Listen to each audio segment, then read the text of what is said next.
بسم الله الرحمن الرحيم. الرحمن علم القرآن.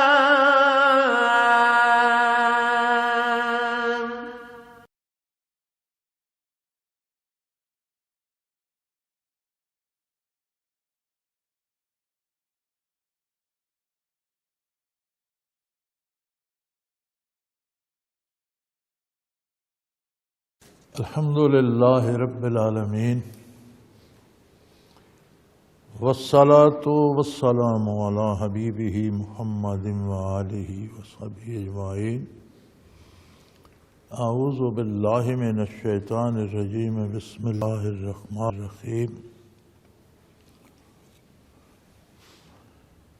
وأنا اخترتك فاستمع لما يوحى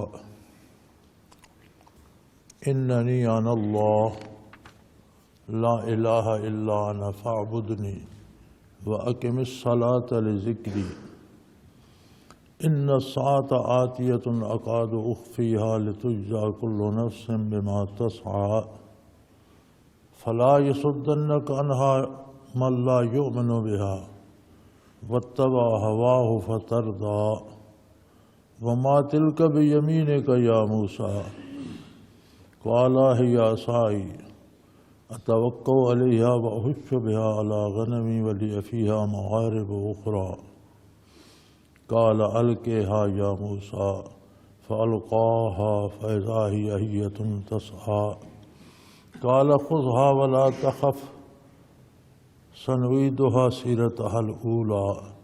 اللهم سبحانك لا علم لنا إلا ما علمتنا إنك أنت العليم الحكيم. مولاي صل وسلم دائما ابدا على حبیبک خیر الخلق کلہم.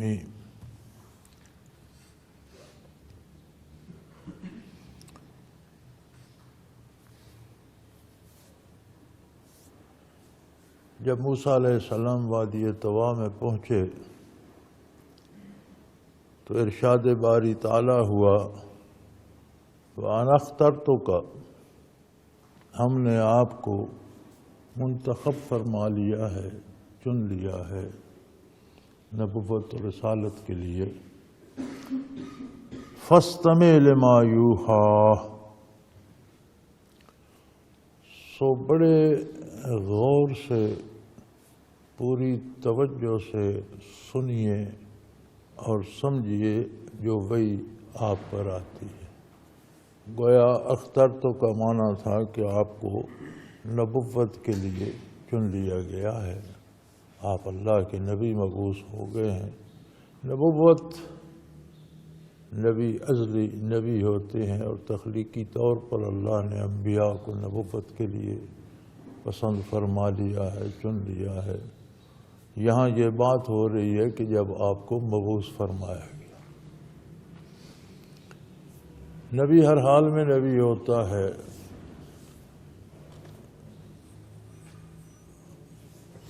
اور ازل سے تخلیقی طور پر چن لیا جاتا ہے، اور ہمیشہ نبوتی وہ صفت ہے جو نبی کی ذات کا وصف بن جاتی ہے، اور نبی ہمیشہ نبی رہتا ہے، دنیا میں بھی، برزخ میں بھی، آخرت میں بھی، جنت میں بھی نبی ہوگا. تو فرمایا ہم نے آپ کو نبوت کے لیے منتخب فرما لیا ہے، یعنی آپ نبی مبعوث ہو گئے ہیں. نبی جب مبعوث ہوتا ہے تو تب اعلان نبوت کا مکلف ہوتا ہے، اور پھر اس پر وحی شروع ہوتی ہے، اور جو احکام الہی آتے ہیں وہ آگے پہنچاتا ہے. سو فرمایا فاستمع لما یوحیٰ، آپ پر جو وحی کی جا رہی ہے وہ پوری توجہ سے سنیے. اللہ کا نبی بنیادی طور پر عقائد بیان فرماتا ہے، لیکن عقائد کا تعلق کردار اور اعمال سے ہے. ایک آدمی کہتا رہے میں اللہ کو واحد لا شریک مانتا ہوں اور عملاً بتوں کو سجدے بھی کرتا رہے. ایک آدمی کہتا رہے میں اللہ کو اپنا خالق مالک مانتا ہوں اور نافرمانی بھی کرتا رہے، اسے اس بات کا پتہ ہی نہ ہو کہ اللہ کی رضا کس بات میں ہے اور اللہ کس بات پہ خفا ہوتے ہیں، تو اللہ کا نبی اور رسول عقیدہ اور ایمان بھی بتاتا ہے اور اعمال و کردار بھی، پوری زندگی کا نصاب حیات بھی بیان فرماتا ہے۔ وہ ذاتی معاملات ہوں، خاندانی ہوں، ملکی ہوں یا بین الاقوامی ہوں، ہر شعبہ زندگی پہ اللہ کا نبی رہنمائی فرماتا ہے، اور وہی حق ہے جو اللہ کا نبی ارشاد فرماتا ہے، اور اس کے باہر جانا جرم ہے، گناہ ہے، نافرمانی ہے۔ سو فرمایا آپ پوری توجہ سے سنیے، سب سے بنیادی بات تو یہ ہے کہ اننی انا اللہ لا الہ الا انا، یقیناً میں ہی اللہ ہوں،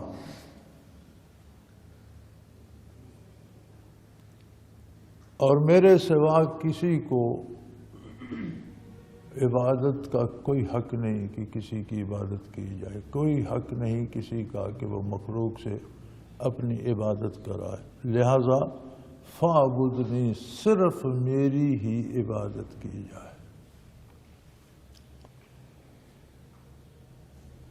یہ بڑا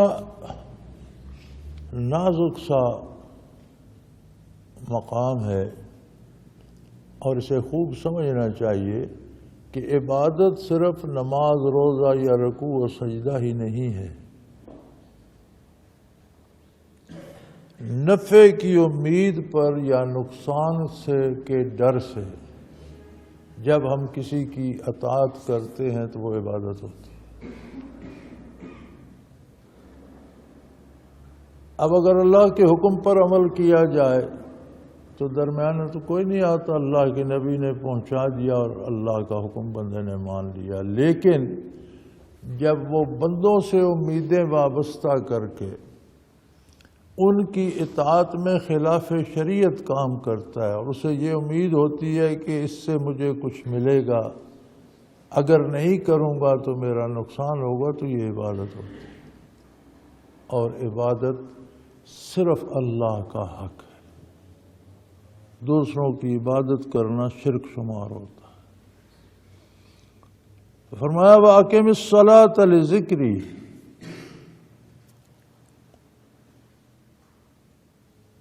اور میرے ذکر، میری یاد کے لیے صلاۃ ادا کیا کیجیے، نماز پڑھا کیجیے۔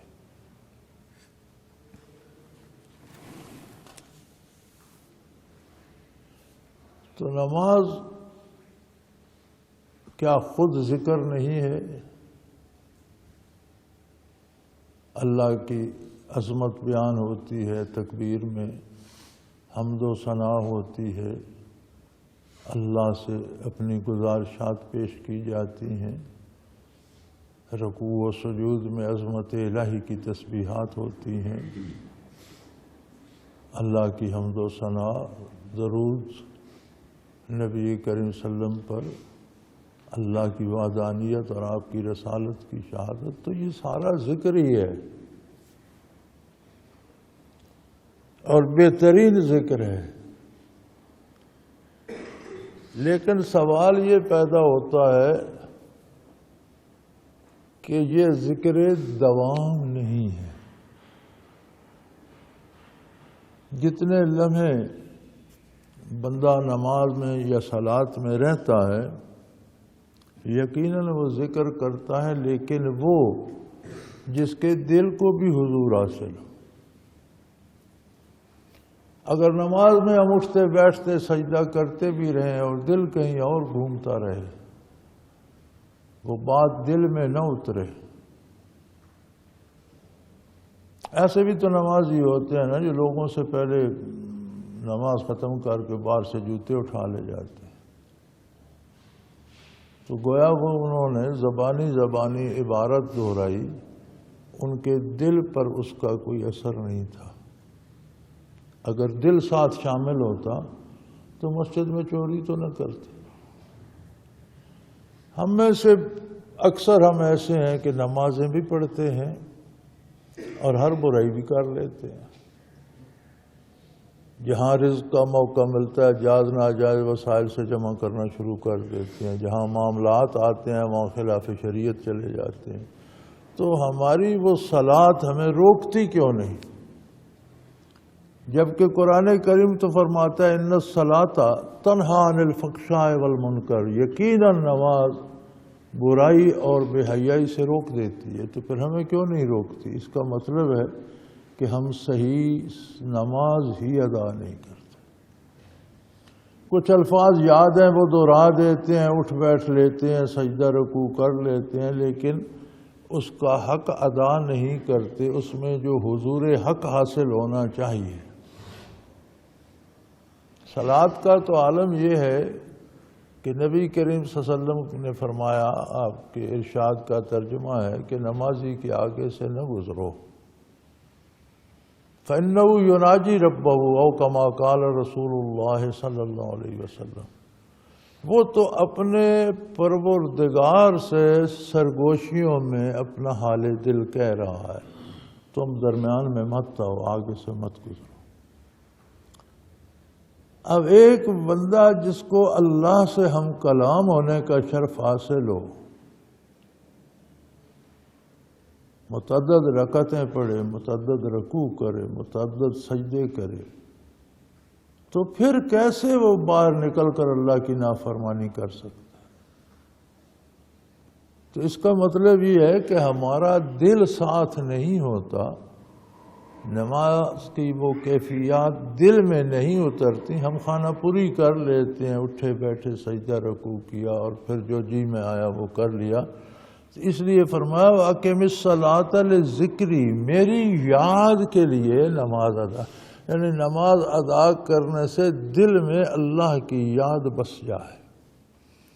بات کرتے وقت بھی اللہ کی یاد دل میں ہو اور کوئی خلاف شرع لفظ منہ سے نہ نکلے. کام کرتے وقت اللہ کی یاد سینے میں ہو، اللہ کی یاد جذب ہو جائے، دل میں قائم ہو جائے. اسی لیے ذکر دوام کی ضرورت پر قرآن کریم نے زور دیا ہے کہ میری یاد ما حصل ہے. ذکر الہی ساری عبادتوں کا بھی حاصل ہے کہ اللہ کی یاد دل میں سینے میں رچ بس جائے. ان الساعۃ آتیۃ اکاد اخفیها لتجزی کل نفس بما تسعی، یقیناً قیامت تو آنے والی ہے، اس میں کوئی رائی برابر شبہ نہیں، کوئی شبے کی گنجائش نہیں. لیکن اللہ کریم کو یہ بات پسند ہے کہ یہ اتنا بڑا حادثہ ہے کہ اگر لوگوں کو بتا دیا جائے تو ان کی زندگی اجیرن ہو جائے، وہ زندہ نہ رہ سکے. کسی کو موت کا وقت بھی بتا دیا جائے تو اس کے اعضاء و جوارح شل ہو جاتے. آپ نے کبھی دیکھا ہو جن لوگوں کو سزائے موت ہو جاتی ہے، وہ اس چھوٹی سی کوٹھڑی میں بھی پر امید بیٹھے ہوتے ہیں کہ خیر ہے، ابھی بہت فرصت ہے، اپیل منظور ہو جائے گی، فلاں ہو جائے گا، فلاں ہو جائے گا.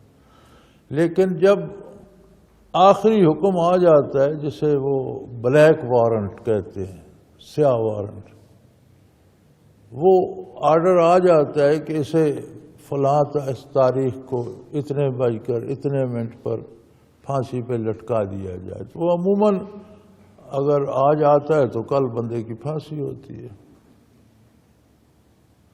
تو پھر وہ اس کے بیوی بچوں کو بھی اطلاع دیتے ہیں کہ آج آ کر ملاقات کر لو، اسے رات کو پھانسی دے دی جائے گی. وہ لمحات ایسے ہوتے ہیں کہ اس کے حواس بھی مختل ہو جاتے ہیں جب اسے یقین ہو جاتا ہے کہ اس رات کو یا اس سحری کو مجھے پھانسی مل گئی. ہم ایک ایسی آدمی سے ملنے گئے تھے جیل میں، تو اس کی بیوی اس کے بچے کوٹھڑی کے باہر بیٹھے تھے اور وہ پوچھتا تھا کہ یہ بچے کس کے ہیں.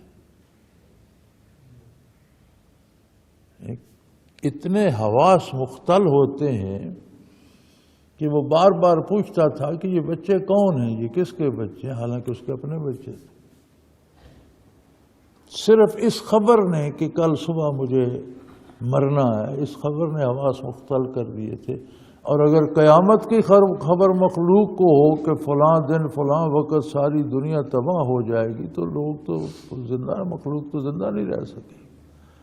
سو فرمایا یہ اتنی بڑی خبر ہے کہ اللہ کو یہ پسند تھا کہ اکاد اخفیا، اللہ چاہتے تھے کہ اسے پوشیدہ رکھیں، اور جب یہ قائم ہو لتجزا کل نفس بما تسعی، تو پھر ہر ایک کو وہ بدلہ دیا جائے جس کے لیے وہ دنیا میں محنت کرتا رہا، جس کے لیے وہ کاوش کرتا رہا۔ اب ہر بندہ اپنا جائزہ لے سکتا ہے کہ جو کچھ وہ کر رہا ہے وہ کس لیے ہے۔ اگر تو شریعت کے مطابق مزدوری کرتا ہے، تجارت کرتا ہے، دولت حلال کماتا ہے، تو یہ بھی آخرت کے لیے ہے، دنیا کی سہولت بھی ہے اور آخرت کا اجر بھی ہے۔ اگر خلاف شریعت محنت کرتا ہے تو پھر وہ صرف دنیا کے لیے ہے اور آخرت میں اسے کچھ نہیں ملے گا۔ تو فرمایا کون کس کے لیے محنت کرتا رہا، اس کا مدعا کیا تھا، اس کے مطابق اسے اس کا بدلہ دیا جائے۔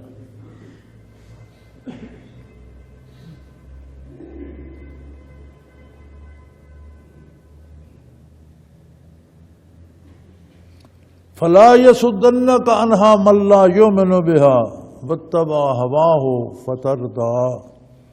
فرمایا روئے زمین پر بے شمار بد نصیب لوگ ایسے ہیں جنہیں نہ قیامت کا یقین ہے نہ آخرت کے اجر کو مانتے ہیں، جن کے ذہن میں صرف دنیا بسی ہوئی ہے، ہر جائز ناجائز طریقے سے، خوش آمد سے، چوری سے، زوری سے دولت جمع کرنا چاہتے ہیں یا صرف اقتدار چاہتے ہیں۔ تو ایسے لوگ اللہ کریم اپنے بندوں کو خطاب کر کے فرماتے ہیں کہ ایسے لوگ تمہیں قیامت کے یقین اور اللہ کی اطاعت سے نہ روک سکے۔ اتنا مضبوط یقین رکھو اور اتنا مضبوط عمل ہونا چاہیے کہ یہ بد نصیب جو اس یقین سے محروم ہے وہ تمہیں بھی اپنے ساتھ نہ لے جائیں۔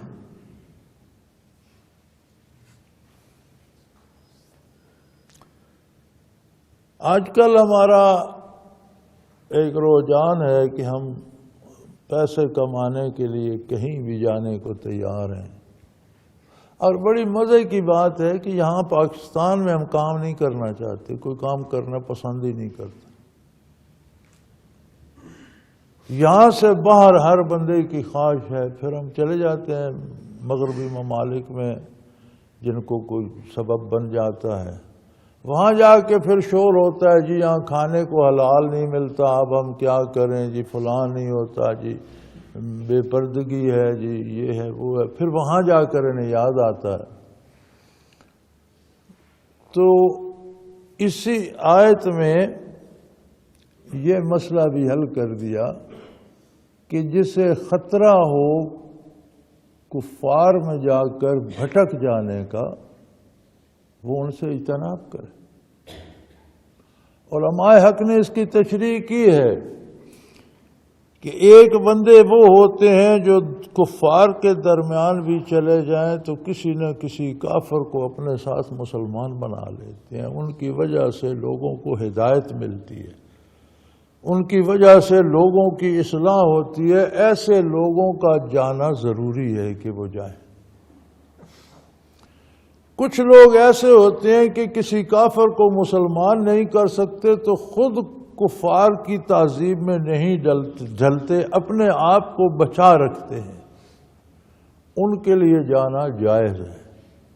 کچھ ایسے ہیں جو مجبور ہو کر انہی میں گھل مل جاتے ہیں، ایسوں کا جانا حرام ہے، انہیں کفار سے بچنا چاہیے۔ جن کے اپنے ضائع ہونے کا اندیشہ ہے انہیں وہاں نہیں جانا چاہیے۔ اور ساتھ فرمایا فلا يصدنك عنها من لا يؤمن بها، جو قیامت کو مانتا ہی نہیں، کہیں وہ آپ کو بھی بھٹکا نہ دے اور وہ تو اپنی خواہشات کی پیروی کر رہا ہے.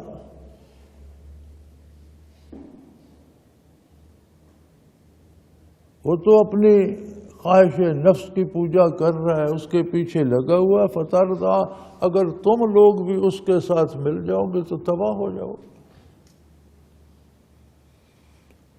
نام مسلمانوں جیسا رہے تو کیا فرق پڑتا ہے؟ جب نظریہ، عقیدہ، کردار کافروں جیسا ہو گیا تو نام سے کیا ہوگا؟ پھر یاد رکھیں، ایمان اعمال کا نتیجہ ہوتا ہے. ایمان مضبوط ہو تو اعمال ایمان کا نتیجہ ہوتے ہیں کہ چونکہ مومن ہے اس لیے اس پہ کام کر رہا ہے. لیکن جب اعمال میں خرابی آئے، جیسے ساری شاخیں ساری تنے سے نکلتی ہیں اور تنا مضبوط ہے، ہرا بھرا، تو شاخیں مضبوط رہتی ہیں. لیکن اگر شاخیں سوکھنا شروع ہو جائیں تو سوکھتے سوکھتے سب شاخیں سوکھ جائیں تو بالآخر تنا بھی سوکھ جاتا ہے. اسی طرح ایمان تنا ہوتا ہے، کردار شاخیں ہوتی ہیں. ایمان مضبوط ہوتا ہے، شاخیں ہری بھری ہوتی ہیں، کردار صحیح رہتا ہے اور اعمال درست ہوتے ہیں. لیکن اگر شاخیں سوکھنا شروع ہو جائیں، اعمال بگڑنا شروع ہو جائیں، بندہ گناہ میں مبتلا ہو جائے تو بالآخر وہ ایمان کو بھی لے ڈوبتا ہے، وہ تنے کو بھی خشک کر دیتی ہے. تو فرمایا اگر جو قیامت کے قائل نہیں ہیں یا جن کا کردار اللہ کی اطاعت نہیں کرتا، ان میں مل جل کر تم بھی ویسی ہو گئے تو کہیں ایسا نہ ہو کہ ایمان بھی ضائع ہو جائے. فترضا، پھر ان کے ساتھ تم بھی تباہ ہو جاؤ. پھر ارشاد ہوا ما تلک بیمینک یا موسیٰ، موسیٰ یہ تمہارے ہاتھ میں کیا ہے؟ اللہ کریم تو ہر چیز سے ہر وقت آگاہ ہے. پوچھ کر انہیں اس طرف متوجہ کرنا مقصود تھا کہ دیکھو آپ کے ہاتھ میں کیا ہے. قال هي عصائی رب العالمین، یہ میرا عصا ہے، لاٹھی ہے میری.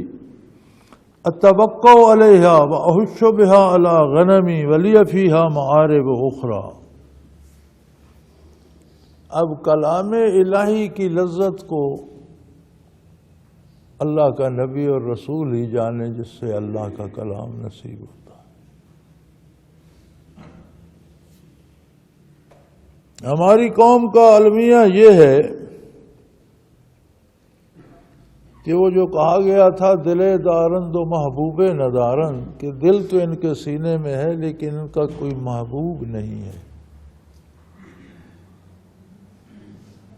کسی کا کسی شیخ سے تعلق ہو اور وہ شیخ واقعی اللہ کا بندہ ہو تو اس سے بات کرنے میں کیا مزہ آتا ہے. اور کسی کا تعلق رسول اللہ سے ہو، وہ حضور کا صحابی ہو اور حضور اس سے ہم کلام ہو، تو اس کلام کی لذت کیا ہے یہ میں اور آپ نہیں سمجھ سکتے. یہ لذت وہی جانتے ہیں جن کو نصیب ہوئی. شرف ہم کلامی تو بہت بڑی بات ہے، وہ تو سارا دن بیٹھ کر دیکھتے رہنے میں ہی محو رہتے تھے. پھر کسی کو اللہ سے شرف ہم کلامی نصیب ہو تو اس میں کیا لذتیں ہوں گی. تو موسیٰ علیہ السلام نے جب وہ شرف ہم کلامی اور وہ لذت اور وہ تجلیات و انوارات کی بارش میں کھڑے تھے تو بات کو لمبا کر دیا. سوال تھا آپ کے ہاتھ میں کیا ہے؟ یہ عصائی، بات ختم ہو گئی، یہ میرا عصا ہے. یعنی ادب ہے بارگاہ الوہیت کا کہ مختصر اور مقصد کا جواب دیا. اور یہ قاعدہ ہے کہ بات مختصر کی جائے اور مطلب کی جائے. آتے ہیں خطوط میرے پاس بھی، آپ ہی لکھتے ہوں گے، میں جواب دیتا ہوں تو اس میں مطلب کی بات ہوتی ہے، خواہ وہ 1 سطر ہو یا 2 ہو یا 3 ہو۔ جو خط مجھے آتا ہے وہ لگتا ہے اخبار ہے، جب کھلتے ہیں تو پورا صفحہ، بات کام کی اس میں صرف ایک ہوتی ہے، 2 جملے یا 3 جملے، باقی ساری وہ فضول باتیں ہوتی ہیں۔ پہلے تو آپ بڑے اچھے ہیں، پھر آپ کو اللہ صحت دے، پھر آپ کو اللہ، آدھا صفحہ تو اس میں خرچ ہو جاتا ہے، پھر 2 جملے اپنی بات کے ہوتے ہیں، پھر آدھا جملہ فضولیات میں، تو کیا فائدہ؟ خط لکھنے کا، بات کرنے کا بھی ایک سلیقہ ہے، مختصر ترین ہو اور با مقصد ہو۔ فضول لفاظی کا کیا فائدہ؟ مقرر کے لیے بھی چاہیے کہ تقریر کرتا ہے تو با مقصد کرے اور غیر ضروری حاشیہ آرائی نہ کی جائے۔ استاد کو چاہیے بچوں کو پڑھاتا ہے تو با مقصد مفہوم بتائے، لمبی حاشیہ آرائی بچوں کو بھی بھلا دیتی۔ اور بیان کرنے کے لیے بھی، لکھنے کے لیے بھی چاہیے کہ اندازے سے ہو۔ تو یہاں تو حد ادب تھی، تو موسیٰ علیہ السلام نے عرض کر دیا رب العالمین یہ میری لاٹھی ہے، بات ختم ہو گئی، لیکن وہ آگے لے گئے بات کو، اتوقع علیہا واحش بہا علی غنمی، میں اس پر ٹیک بھی لگاتا ہوں، اس سے اپنا ریوڑ بھی چراتا ہوں۔ تو یہاں بڑی خوبصورت بحثیں کی ہیں مفسرین کرام نے کہ اللہ کے نبی تو سب سے زیادہ مؤدب ہوتے ہیں، تو یہ تو اللہ کے اولی العزم رسول ہیں، اور ادب دنیا کو تقسیم کرنے والے، سکھانے والے، عطا کرنے والے ہیں۔ تو یہ خود انہوں نے بات لمبی کر دی، یہ میرا عصا ہے، اس پر میں ٹیک لگاتا ہوں، اس سے میں ریوڑ چراتا ہوں، تو اتنی لمبی بات کیوں کر دی؟ پھر وہ فرماتے ہیں، وہ کیا خوب شعر ہے کسی کا، بیک لفظ تواں گفتن تمنائے جہان را، ساری دنیا کی بات ایک لفظ میں کی جا سکتی ہے۔ آپ کسی بات کے جواب میں صرف ہاں کہہ دیں یا نہ کہہ دیں، بات ختم ہو جاتی۔ ایک لفظ میں دنیا بھر کی کوئی بات، کوئی معاملہ ایک لفظ میں ختم کیا جا سکتا ہے۔ بیک لفظ تواں گفتن تمنائے جہان را، منا ذوق حضوری طول دادم داستان را، میں تو جب آپ سے بات ہوئی تو اس بات کی لذت لینے کے لیے میں نے بات کو لمبا کر دیا۔ منا ذوق حضوری طول دادم داستان را، میں نے تو حضوری کے شوق میں، شرف ہم کلامی کی لذت میں گم ہو کر بات کو لمبا کر دیا۔ تو فرماتے ہیں جب انہیں شرف ہم کلامی نصیب ہوا تو اس میں محو ہو کر بات کو انہوں نے لمبا کر لیا۔ یا عصائی یتوقع علیہا واحش بہا علی غنمی، یہ میرا عصا ہے، میں اس پر ٹیک بھی لگا لیتا ہوں، اس سے اپنا ریوڑ چراتا ہوں۔ پھر دفعتاً بات کو مختصر بھی کر دیا کہ حد ادب سے نہ گزرے، ولی فیہا معارب اخری، اس سے میں اور بھی بہت سے کام لیتا ہوں۔ یہ انداز ہے نا انبیاء و مرسلین کا کہ ذوق حضوری میں بات کو لمبا بھی کیا، بات کی لذت میں محو ہو گئے، لیکن حد ادب سے آگے نہیں جانے دیا، یکدم ختم بھی کر دیا کہ اور بھی بہت سے کام اس سے لے، تو اب وہ کام نہیں گنائے۔ یہ میرا عصا ہے، اس پر میں ٹیک لگا لیتا ہوں، اس سے میں بکریاں چراتا ہوں، یا رب العالمین اور بھی بہت سے کام لیتا ہوں۔ لذت ہم کلامی کے لیے اسے لمبا بھی کیا اور حد ادب کے لیے یکدم مختصر بھی کر دیا۔ یہ شان ہوتی ہے اللہ کے محبوب بندوں، اللہ کے نبیوں رسولوں کی۔ قال القھا یا موسیٰ، ارشاد ہوا، باری تعالیٰ نے فرمایا موسیٰ اسے پھینک دو، اسے ہاتھ سے پھینک دیجئے۔ فالقاہا، جب ارشاد ہوا تو انہوں نے پھینک دیا ہاتھ سے۔ فَإِذَا هِيَ حِيَّةٌ تَسْعَىٰ، انہوں نے دیکھا یہ تو بہت بڑا اژدہا ہے اور ادھر ادھر حرکت کر رہا ہے، دوڑ بھاگ رہا ہے۔ فَأَلْقَاهَا، جب انہوں نے لاٹھی کو پھینکا، فَإِذَا هِيَ حِيَّةٌ تَدْعُو، انہوں نے پھینکنا تھا کہ ناگہاں وہ تو ایک اژدہا بن گئی اور وہ پھنکارنے لگا اور ادھر ادھر بھاگنے لگا۔ تو پھر ارشاد باری وقال خذها ولا تخف، موسیٰ اسے پکڑ لیں، ڈرے نہیں۔ انبیاء اور رسول اللہ کے مقرب بھی انسان ہوتے ہیں، انسانی خصوصیات ان میں بھی ہوتی ہیں۔ فطری طور پر جب ایک لاٹھی پھینکی تو ایک بہت بڑا اژدہا بن گیا، تو ایک خوف موسیٰ علیہ السلام کو بھی آیا، تو فرمایا لا تخف، موسیٰ اس میں ڈرنے کی بات نہیں ہے، آپ اسے پکڑ لیں، سنعیدھا سیرتھا الاولیٰ، جب آپ پکڑیں گے ہم اسے پھر لاٹھی بنا دیں گے۔ چنانچہ موسیٰ علیہ السلام نے پکڑا تو وہی لاٹھی تھی۔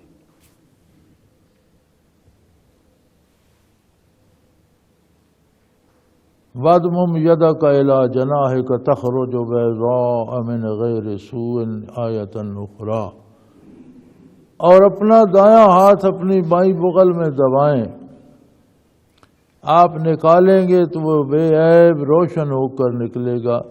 یہ دوسری نشانی ہے۔ فرمایا یہ دایاں ہاتھ اس طرح بغل میں رکھیں، اسے باہر نکالیں وہ چاند کی طرح روشن ہو، اسی طرح دوبارہ رکھتے تو نارمل ہو جاتا۔ فرمایا یہ دوسری نشانی ہے،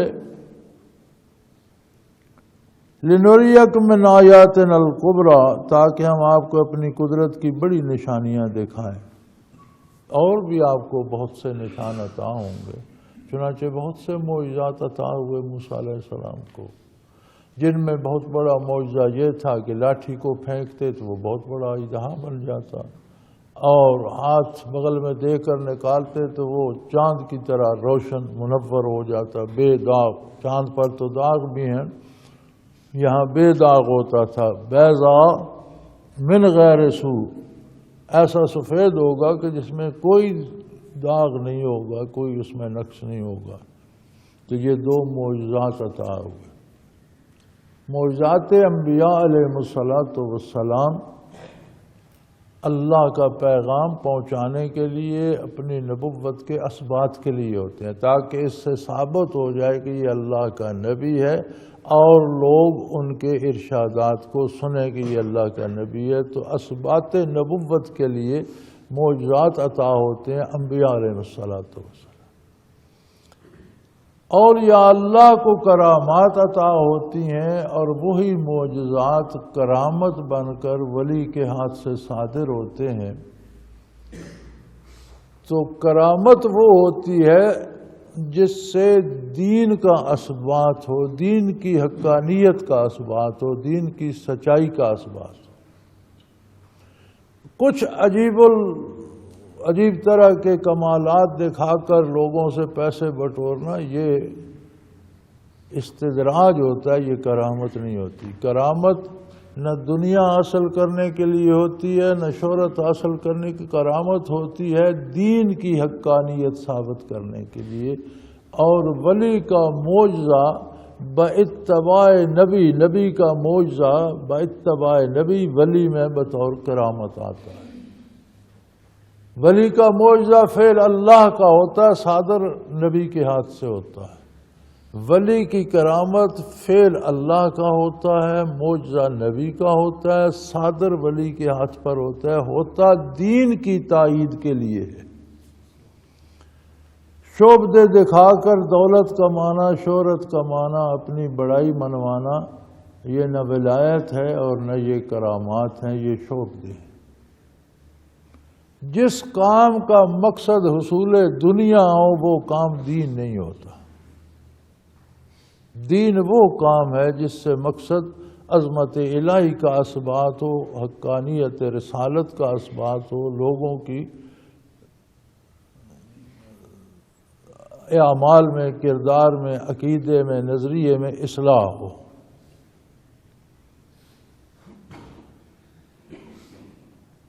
تو یہ معجزات کیوں عطا ہوئے موسیٰ علیہ السلام کو؟ فرمایا اذهب الى فرعون انه طغى، آپ کو اس لیے معجزات بخشے گئے ہیں کہ آپ جائیں فرعون کے پاس، وہ حد سے گزر چکا ہے۔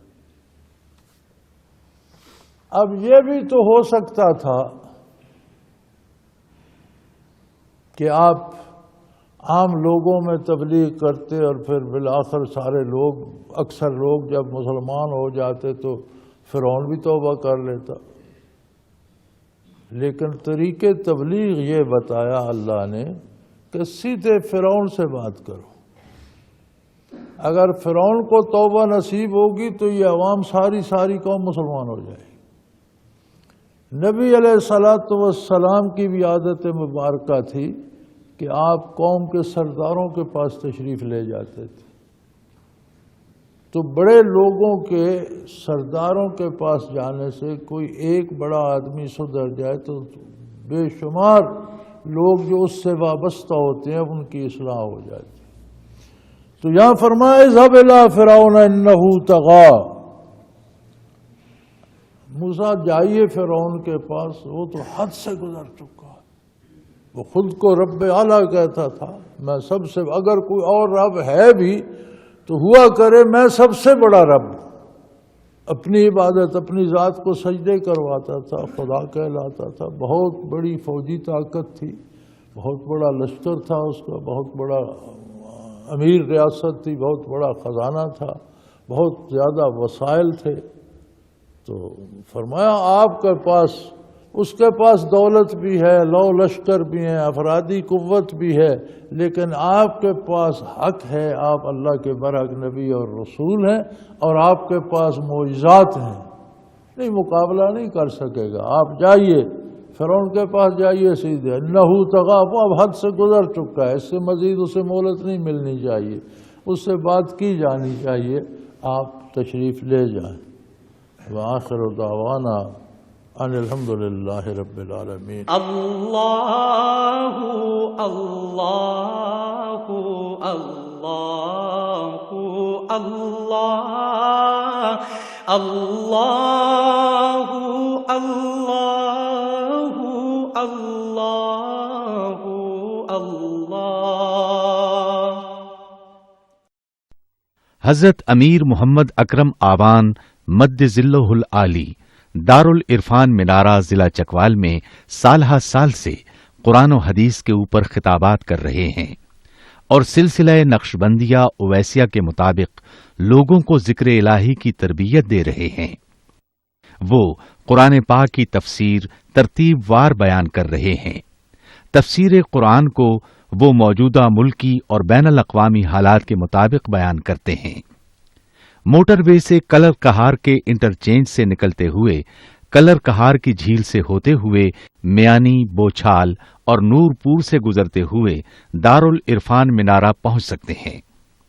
حضرت امیر محمد اکرم آوان نے بچیوں اور بچوں کی دینی اور دنیاوی تعلیم کے لیے سقارہ اکیڈمی کے نام سے ایک درسگاہ بھی قائم کی ہے، جس کا افتتاح ملک پاکستان کے صدر جنرل محمد ضیاء الحق نے اپنے دست مبارک سے کیا تھا. وہ تمام احباب جو اسلام کی طلب رکھتے ہیں ان سے گزارش ہے کہ دارالعرفان منارہ ضلع چکوال میں امیر محمد اکرم آوان صاحب کے خطابات سے مستفید ہوں. وہ ہر جمعے کو نماز سے پہلے بیان فرماتے ہیں. ہر ماہ کی پہلی اتوار کو ماہانہ اجتماع ہوتا ہے جس میں آپ خصوصی خطاب فرماتے ہیں اور پاکستان کے چاروں صوبوں سے احباب اس اجتماع میں شرکت کرتے ہیں. اس کے علاوہ یہاں سال میں 2 مرکزی اجتماعات بھی ہوتے ہیں، ایک رمضان المبارک میں اعتکاف کا اجتماع اور دوسرا جولائی اور اگست میں 40 دن کا اجتماع ہوتا ہے جس میں روحانی تربیت کی جاتی ہے. اپنا خون سیماب دے کر اتنا ہم کر جائیں گے، نام آقا کا چمن میں پھر رقم کر جائیں گے.